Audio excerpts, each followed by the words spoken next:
ọmọ Yorùbá Olódùmarè ìbà rẹ o, ìbà Olódùmarè ọlọ́run àwọn bàbá wa. Ọmọ Yorùbá ti sọ nǹkan nù, nǹkan ti ṣe wá. Nígbà tí mo wà ní New Zealand, bó tilẹ̀ gbà wá ò kéwú, àmọ́ èyí tá a fi gbàdúrà táwa ké mi ò mọ̀ túmọ̀ ẹ̀. Ṣe rí àwọn MC bàbá àti olówó Èkó àti gbogbo wọn, ìyàwó ànábì,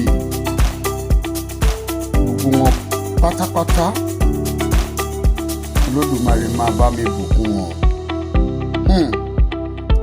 Ṣe rí náà àti iná kálíkà sára wàsọ́lẹ̀ lè rọ̀ búkà wálé haori náà ṣáni àkàwálé àbítọ́rí àmì gbogbo ohun tá a máa ń sọ ń gbà yẹn. Tá a bá fẹ́ gbàdúrà bá yà lọ́la iná àti iná.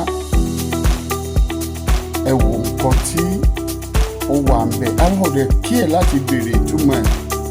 Ó yẹ jẹ́ ká kíní kan fún wọn. Iná àti iná àwọn ìgbàmọ̀ ẹ̀yìn ẹ̀gbọ́ ìtumọ̀ yẹn. Iná àti iná àti kúlẹ̀ ọlọ́ọ̀gbọ́n. Iná àti iná kálíkà ọ̀sà ìtumọ̀ ẹ̀yìn. Indeed, we have granted you, O prophet, abundant. Quran 108. Quran 108. Iná àti iná. So, Iná àti iná kálíkà ọ̀sà. Indeed, we have granted you, O prophet, abundant goodness. Ìwọ Muhammadu a ti fún ẹ ní nǹkan dáadáa o. Fasori beka wanihar. So pray and sacrifice to your Lord alone. Gbàdúrà kó o dẹ̀ ṣe ètùtù sí Allah rẹ nìkan. Inna shaniaka wal abtar. Only the one who hates you is truly cut off from any goodness. Àwọn tó kórìíra rẹ wọ́n ti gé wọn kúrò níbi nǹkan dáadáa. Allah ni wọ́n bá wí o, Muhammadu ló ń bá wí o. Muhammadu ló ń bá wí ti tán. Muhammadu iṣẹ́ ìwé gbọ́tẹ̀ ń ká Muhammadu ló ń bá wí. Kò kàn wọ́n èèyàn ọ̀bá àwọn èèyàn wí o, lọ́dẹ̀ kan ló fi ń kí wọn. Muhammadu ni wọ́n ń sìn o. Ìtumọ̀ ẹ̀nìyẹn. Ẹlòmíì wá ní á dáa fún ẹ, àṣìwáṣọ rere ó yá wọlá iná àti iná. Òun náà bá kà. Ok, nísìnyí báyìí sì mo ṣàdúrà fún yín, á dáa fún yín o, ẹ ṣoríire o, wọlá ó yá wọlá iná àti iná. Ìtumọ̀ wọlá dájúdájú àwa fún ọ ní ọ̀pọ̀lọpọ̀ oore. Ìwọ Muhammadu nítorí náà kírun fólúwa rẹ kí o sì máa ṣe ètùtù fólúwa rẹ. Fàlà rẹ. Fún Allah rẹ, sorry. Dájúdájú ẹni tí ó bá bínú sí ẹ, òun ni. Àti gé nǹkan dáadáa kúrò lára rẹ.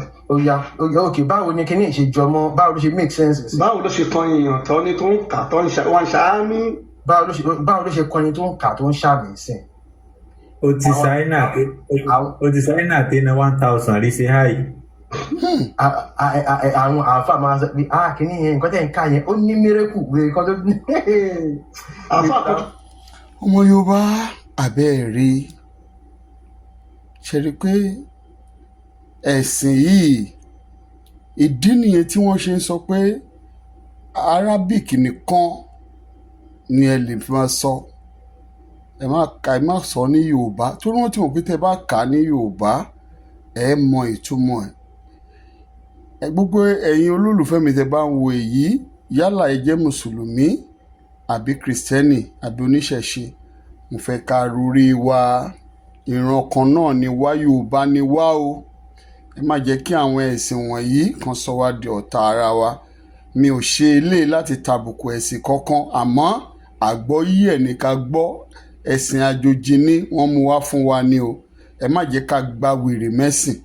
Ẹ ṣé, ó dàbọ̀.